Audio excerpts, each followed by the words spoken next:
Chào cả nhà, chào mừng cả nhà đã đến với kênh Nón Lá và Dép Tổ Ong.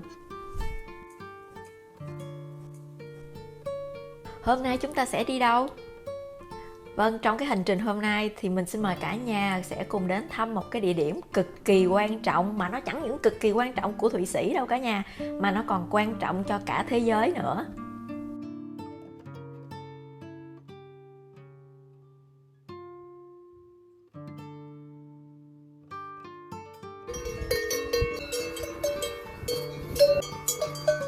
Và đặc biệt cái địa điểm này đứng trong hàng thứ 7 của top 10 thành phố đắt đỏ nhất của thế giới.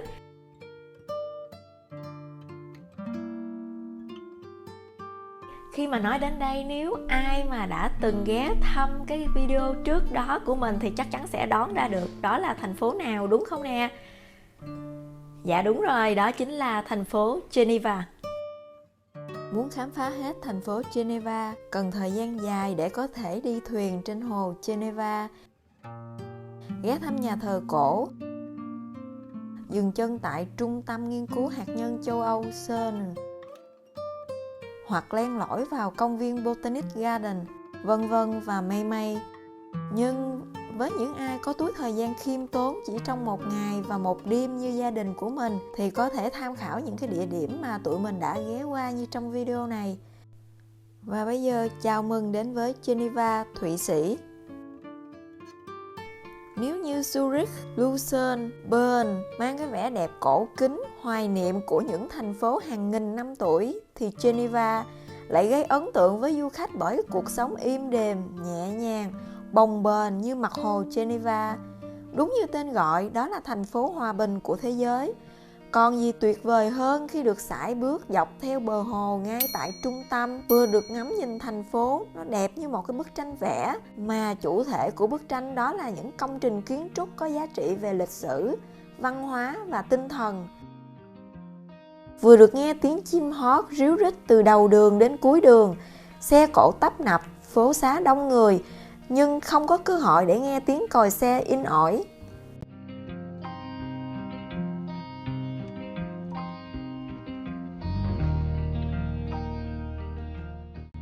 Mình có thể gợi ý phố cổ là nơi lý tưởng để bắt đầu cái hành trình khám phá thành phố Geneva.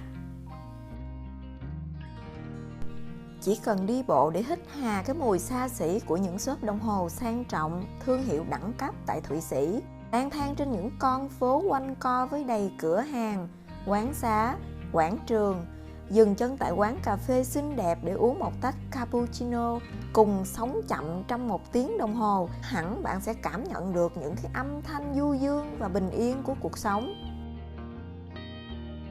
Ngoài ra, bạn có thể dễ dàng tìm được cái nhà hàng với những món ăn ngon truyền thống của Thụy Sĩ. Ẩm thực nơi đây cũng khá đa dạng. Dĩ nhiên là sẽ không khó để tìm những cái món ăn quốc tế, và tụi mình đã chọn steak cho bữa ăn tối. Video review về steak tại nhà hàng đã được phát sóng. Cả nhà có thể xem lại, đường link mình để phía dưới comment.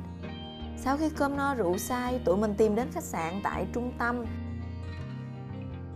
Do đi đột xuất nên là không có book khách sạn trước. Rất may là họ vẫn còn phòng, và đây là khách sạn 4 sao. Thông thường khi bước vào khách sạn, mình hay kiểm tra những cái vật dụng, đồ vật có sẵn trong phòng, vì đôi khi sẽ có những cái trường hợp xảy ra sơ sót.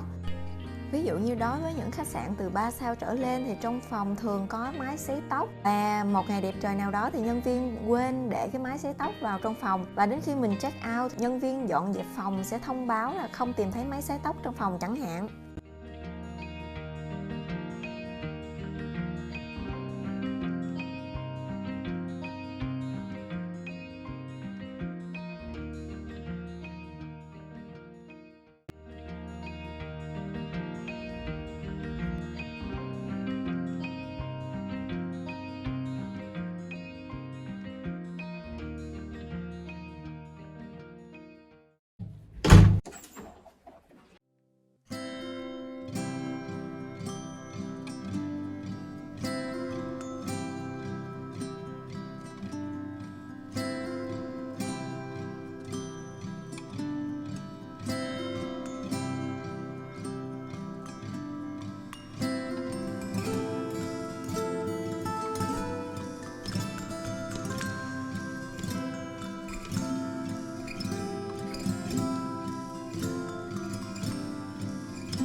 Sau bữa ăn sáng tại khách sạn, chúng mình sẽ check out.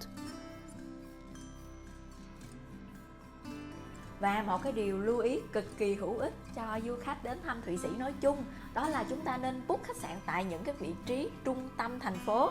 Lý do tại sao? Tại vì đa số những cái khách sạn tại trung tâm thành phố sẽ cung cấp những vé xe bus, vé tàu điện hoàn toàn miễn phí trong suốt thời gian chúng ta lưu trú tại khách sạn.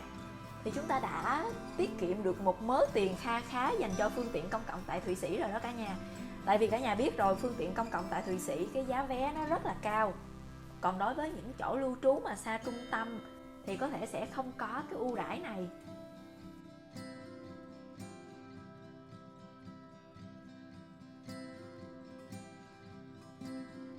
Đây là chiếc đồng hồ nổi tiếng được đặt trên con dốc nhỏ nằm ngay cạnh khách sạn. Xung quanh chiếc đồng hồ phủ đầy hoa đẹp và được thay đổi màu sắc theo mùa. Mọi người có thể dành thời gian 1 tiếng đồng hồ để dạo quanh khuôn viên.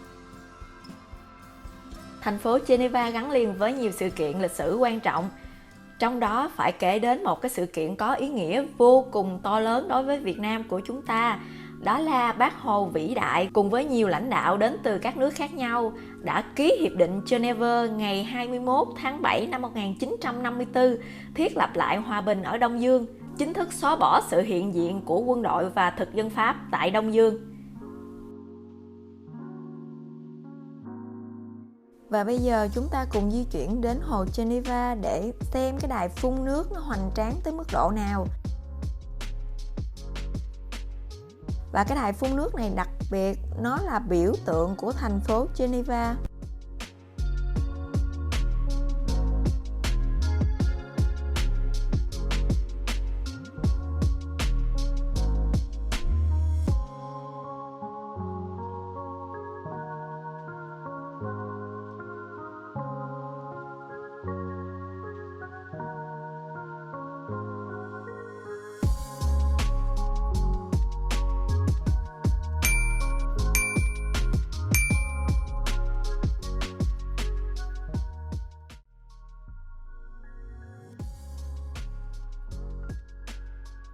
Về thời gian hoạt động của đài phun nước, cả nhà có thể xem ở đây với độ cao 140m, vận tốc 200 km/h, lượng nước 500 lít nước mỗi giây và công suất là 1000 kW. Hồ Geneva này có cái mức độ ấn tượng không kém cạnh. Đây cũng là hồ lớn nhất của Thụy Sĩ và là một trong những hồ nước ngọt lớn nhất của châu Âu. Nó kéo dài từ phía Tây của Thụy Sĩ đến vùng biên giới với Pháp.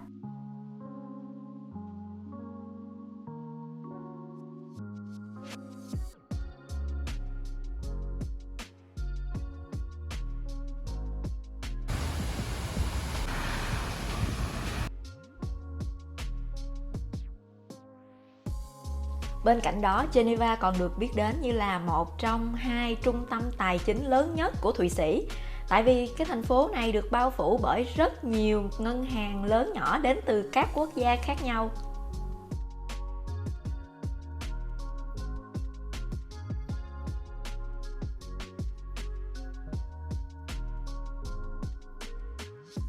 Và bây giờ tụi mình đang trên đường đến trụ sở của Liên Hợp Quốc.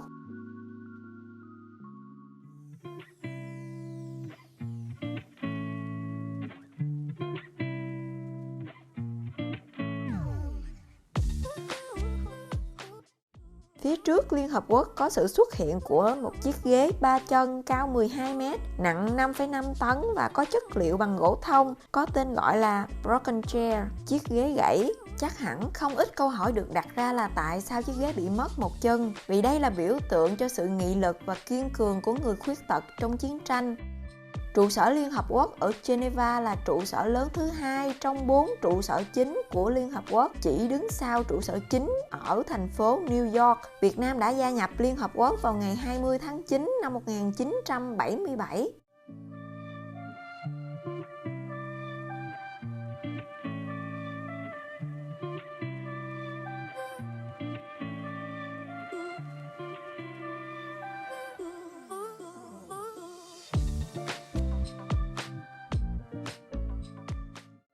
được thành lập năm 1863. Hội Chữ Thập Đỏ tổ chức các hoạt động trên toàn thế giới nhằm hỗ trợ nhân đạo những nước bị ảnh hưởng của chiến tranh. Hiện có hơn 12.000 thành viên tại 80 quốc gia.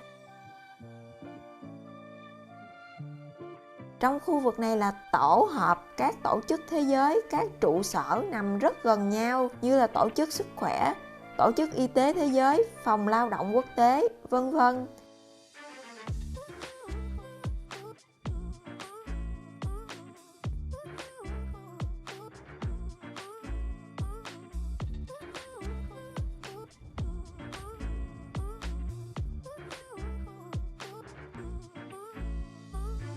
Còn đây là trụ sở của nơi mà nhà nhà người người đều biết, đặc biệt được nhắc rất nhiều trong thời gian đại dịch xảy ra. Cả nhà đã đoán được chưa ạ? Đó chính là Tổ chức Y tế Thế giới, hay còn gọi là Tổ chức Sức khỏe Thế giới WHO. Mỗi khi nghe thời sự hay nhắc đến Tổ chức Sức khỏe Thế giới WHO khuyến cáo tình hình dịch ABCDEFG. Dạ, và đó, các văn bản khuyến cáo xuất phát từ trụ sở chính ở đây ạ. Đây là trụ sở Diễn đàn Kinh tế Thế giới WEF. Ngày tụi mình đi là ngày Chủ nhật nên là hầu như các trụ sở đều đóng cửa, không thể vào tham quan được. Tổ chức Thương mại Thế giới WTO thành lập vào ngày 1 tháng 1 năm 1995 và vào ngày 11 tháng 1 năm 2007, Việt Nam chính thức trở thành thành viên thứ 150 của WTO, mở ra bước ngoặt hội nhập sâu rộng của Việt Nam với các nước khu vực.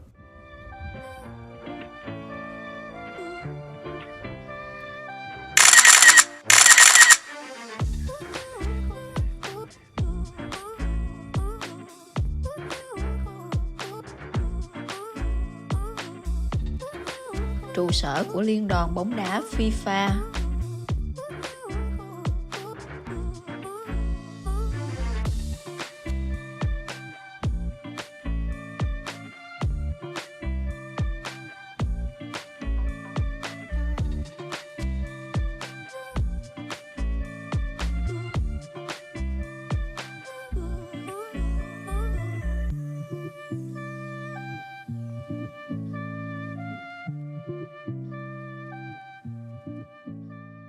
Xin cảm ơn cả nhà đã xem video, và cả nhà ơi, ai xem video này mà chưa đăng ký kênh thì hãy nhớ bấm nút yêu thích, chia sẻ và đăng ký ngay và liền để là người đầu tiên xem được những cái video vào tuần sau nha cả nhà.